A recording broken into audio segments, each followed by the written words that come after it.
Hello and welcome to Riverside Crafts. Today I'm going to be remaking this scrapbook layout. So there's going to be some distress ink blending, some stamping, and then a little bit of sort of embossing and sort of fiddling with the flowers to get them in a bit of shape. So I hope you like what I've done. Okay, so let's start. So here we go. On the back here, I've got my piece of cardstock and I have a stencil. As you can see, the stencil is not the same size as my cardstock because it's 12 by 12 cardstock. So I'm just going to do some blending through my stencil. But what I'm going to do, and I'll show you when it sort of starts to get some colour on it, is that I'm going to move my stencil around, but I'm going to have sort of variations of colour. I'm going to overlap it slightly so it looks like it's all blending in to each other, and it's not going to matter. You need to have a pattern on your stencil that isn't directional, if that makes sense. You need a non-directional pattern so that it will move around without feeling like you've lost the plot and you've got things upside down and everything else. So this is how I'm blending it, and as you can see, I'm just taking it all the way around, and I'm going to be giving it a little bit of colour to do what I want to do with it. So it's just going nicely all the way around my page without too much difficulty. Here we go.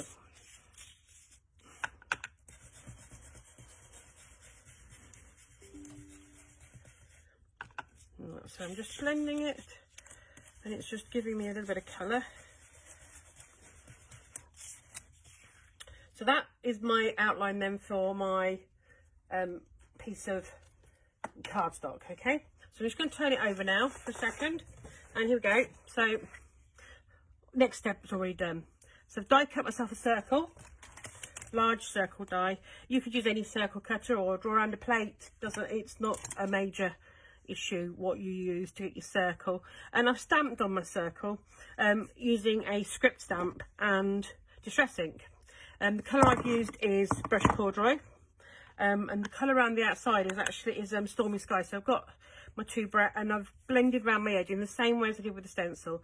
So it just sort of helps to bring all the colours in together. So now I've got my photo mat, and my photo mat, the browny colour at the back is 4.5 inches by 6.5.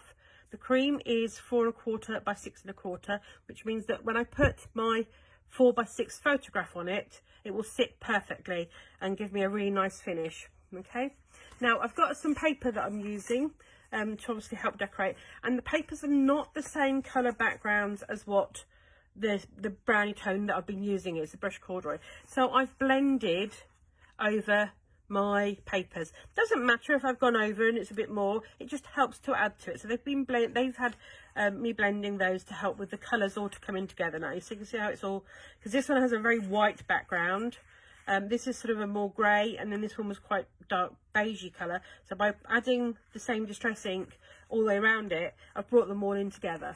Right, so I'm going to just sit some of these, and I've just cut a V in the bottom if you're just wondering what I've been doing. So I've just cut a V in the bottom.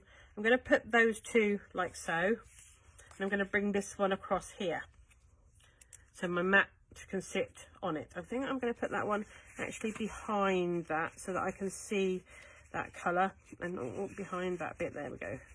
Just sit them behind so we get this all coloured up. Whoops, fingers. There we go, different heights as well, it's quite nice because it gives you a different feel for it. So I'm just going to straighten that up a bit so it looks a bit more straighter, looks a bit better. And I've also cut myself another piece of paper out. Now this piece, these are all scraps that I'm using up because it's just stuff that I've got left. You know, when you get those little bits you don't know what to do with, this is what I've used to do this. So that is actually my journaling tag, and I've used these dies which are by Riverside Crafts, and they're a really nice shape. So they're one of my new favourite shapes for journaling tags and things. And because when you put it in and slide it under, you get this really nice sort of lip that makes it feel like it should be able to be pulled out. So the next thing I've done is make my flower. Now my flower is again Riverside Crafts dies. Here we go.